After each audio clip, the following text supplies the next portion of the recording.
జరగబోయే అంశాలు వాళ్ళ మీద ముందు నుంచినే విషం చెమ్మడం అనమాట. అదే నేను ఇంతకుముందు కూడా చెప్పాను.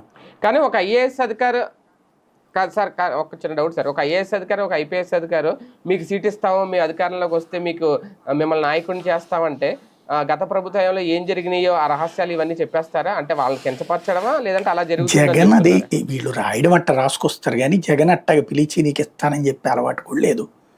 అతను ఇప్పుడు రాజకీయ నాయకులకే ఇస్తున్నాడు. ఇప్పుడు ఇంతకుముందు ఎవరికి ఇచ్చాడని అతను సలహాదారు పదవులు ఇస్తాడంతే. లేదా ఎస్సీ ఎస్టీ సెగ్మెంట్స్ లో ఆ కన్సర్న్ అధికారులకు ఎవరికన్నా అవకాశం ఉంటే ఇస్తాడు, వాళ్ళ చేతిలో డబ్బులు ఉంటాయి. ఇక్కడ కూడా ఇచ్చారు కదా ఇప్పుడు, అట్లా ఇస్తుంటారు. అవి సహజంగా జరుగుతాయి. ఐఏఎస్లు ఐపీఎస్లకు ఇస్తుంటారు. ఏది ఎస్సీ ఎస్టీ సెగ్మెంట్లో డబ్బులు పెట్టుకోగలిగి వాడు చేసుకోగలుగుతానంటే ఇస్తారు కొన్ని.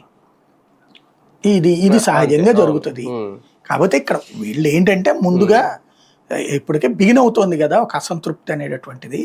ఆ అసంతృప్తిని చల్లార్చేటటువంటి క్రమంలో, చల్లార్చడం కాదు డైవర్షన్ వెళ్ళాలి. అదంతా జగన్ వాళ్ళు. ఇప్పుడు నేను చూడండి ఏదో రాశారు, నాకు నవ్వు వచ్చింది. మొన్న మోడీ టూర్ అయిపోయిన చోటనంట హై టెన్షన్ విద్యుత్ వైర్ల టవర్ కూలిపోయింది. కూలిపోతే అది రాసి ఇది గనక మోడీ వచ్చిన రోజు జరిగితే ఎంత ప్రమాదకరమో, లేకపోతే నిన్న ఎవరూ లేరు కాబట్టి అక్కడ బతికిపోయారు, అది ఎంత ప్రమాదం. మీకు తెలుసు కదా హై టెన్షన్ వైర్ల టవర్ అంటే ఎట్లా ఉంటుందో, బూడిదైపోతారు మనుషులు అంతే, వెహికల్స్ అయినా బూడిదలు అయిపోతాయి. అట్లాంటి దాంట్లో రాస్తూ వైసీపీ